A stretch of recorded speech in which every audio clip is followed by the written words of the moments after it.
I'm Brent Mullins. This is the engine for the FT17 World War I Renault light tank. Be the only running one in North America. This belongs to the Museum of the American G.I. in College Station, Texas.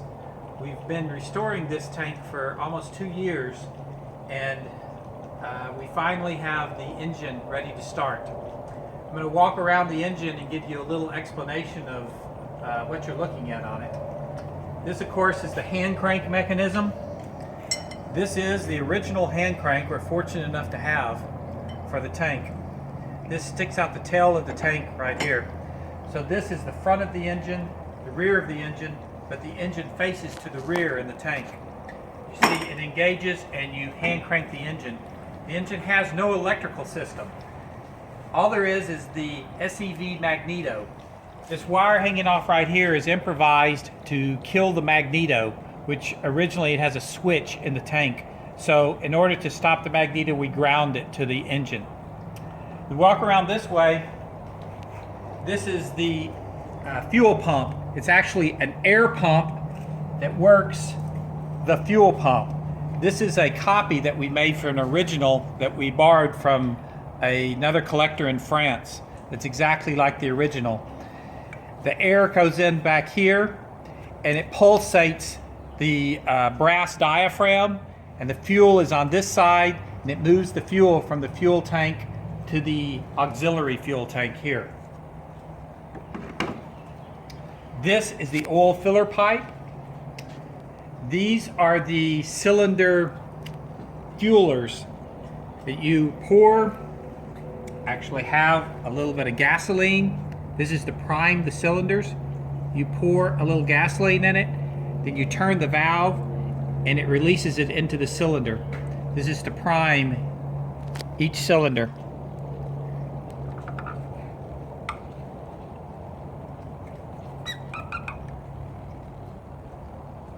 By the way, we only use aviation gasoline. Has a little bit of lead in it. 100 octane avgas.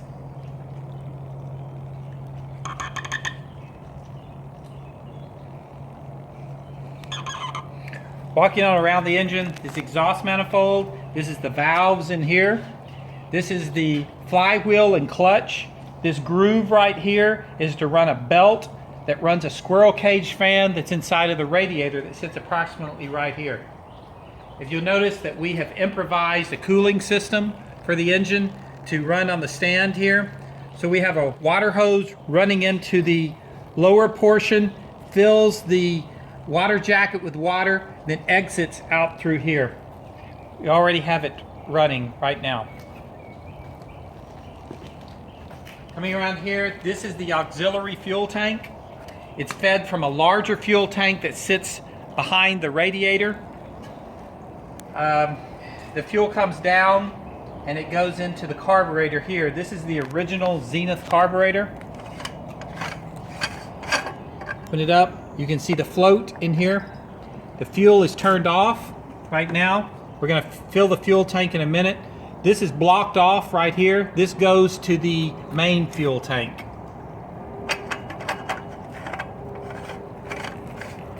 This is the oil dipstick.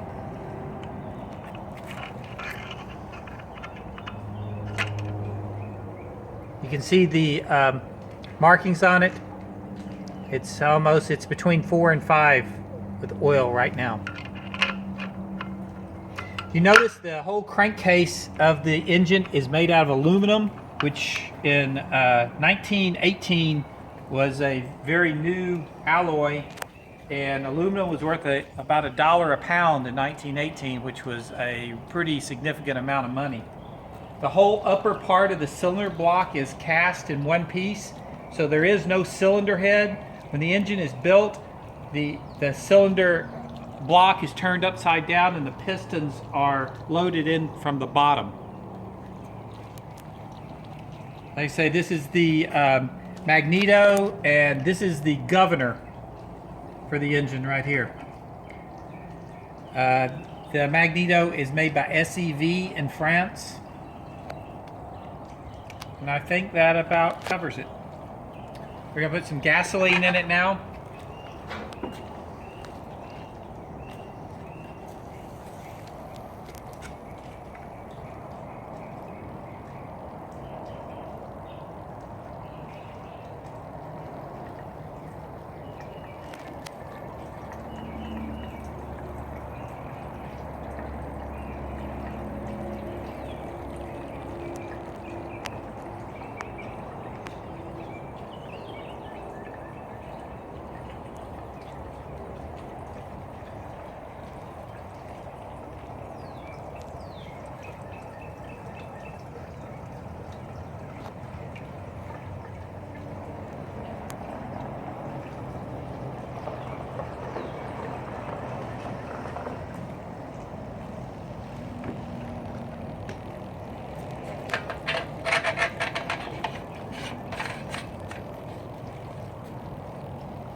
Okay, we've already primered the cylinders. Next, all we do is hand crank it. And the engine is still quite tight, and it's pretty difficult to hand crank. Although it is getting a little looser the more it runs. Turn the fuel on.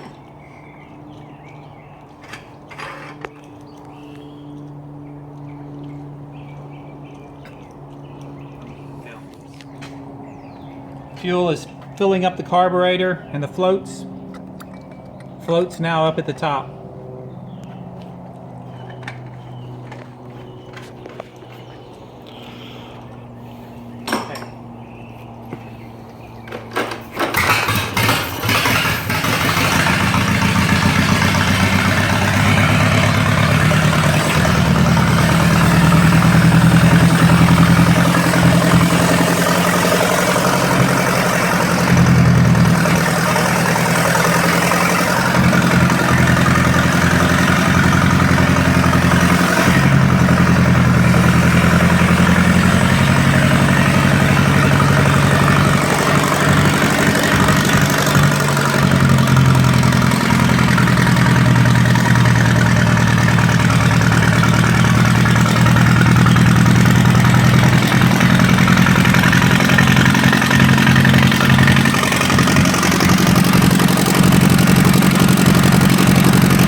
Keep watching for future videos of the installation of this in our tank, and then the actual running of the tank with its original engine and radiator.